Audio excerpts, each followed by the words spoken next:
L'Institut supérieur des sciences et technologiques de la Sapience est une structure qui est ouverte à tout étudiant désirant non seulement s'appliquer dans les filières biomédicales, mais aussi dans les filières d'ingénierie.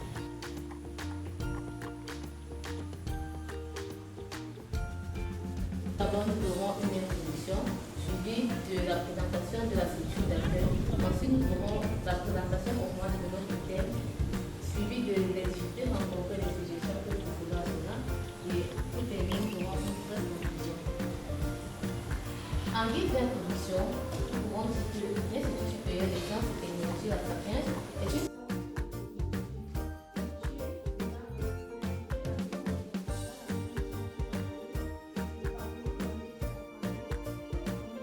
offre aux étudiants de première année un module intitulé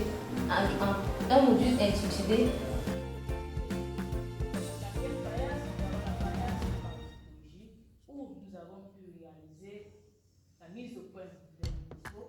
Nous avons aussi fait les colorations grandes, colorations individuelles et la mise au et la lecture. C'est ce matériel-ci qu'ils utilisent, qu'ils font recours pour pouvoir produire leur propre oxygène. C'est ce matériel qu'on peut bien évidemment le voir. Et ici maintenant, donc, nous avons méthode. À la suite du service technique, nous avons la généralité sur les thèmes, la définition même du thème, qui est la définition du plan de maintenance. Le patient, lui, il ne doit pas avoir ses résultats en main. Il vient juste se faire prélever et le reste, le médecin qui l'a consulté se charge de ça. Comme difficulté que nous avons rencontrées sur le terrain, il y avait généralement des délestages, des problèmes techniques. Parfois, les machines ne venaient pas, notamment les imprimantes. On avait des problèmes d'impression quand il s'agissait de remettre les résultats et tout.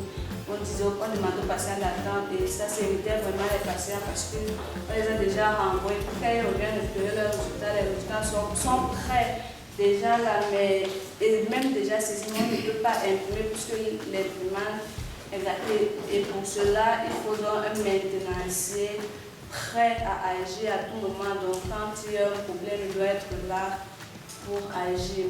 Pour les délestages, par exemple, on ne peut pas saisir les résultats du coup.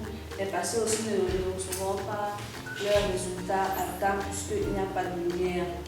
Et aussi, il y avait une seule personne pour l'accueil et le rendu des résultats, et chose qui n'est vraiment pas facile puisqu'il y a, avec l'affluence de patients, la technicienne chargée de l'accueil et le rendu des résultats était quelquefois stressée. Elle recevait souvent les intrigues des patients qui ne veulent pas attendre leurs résultats quand ils arrivent.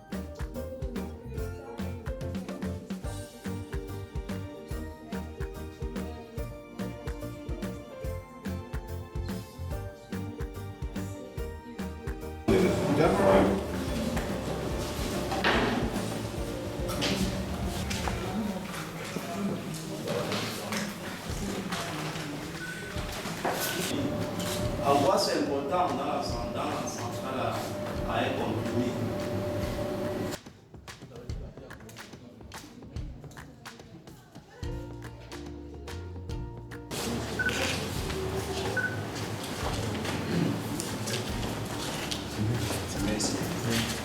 Avec le roll-up derrière, c'est bon.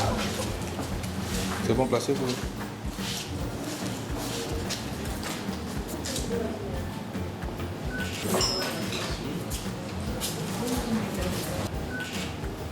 Ce fut non seulement pour nous un très grand plaisir et un honneur en tant qu'étudiants en première année d'élaborer ce stage, car nous avons pu acquérir non seulement de nombreuses connaissances sur le plan pratique, car il est bien vrai que dans cette structure, nous élaborons le plan théorique et pratique, mais là-bas, nous avons pu mieux mettre en œuvre nos différentes connaissances. Et ainsi, je peux dire et affirmer que ce stage fut pour moi une grande aventure, un moment de plaisir, de partage et bien évidemment un moment qui a axé mes connaissances.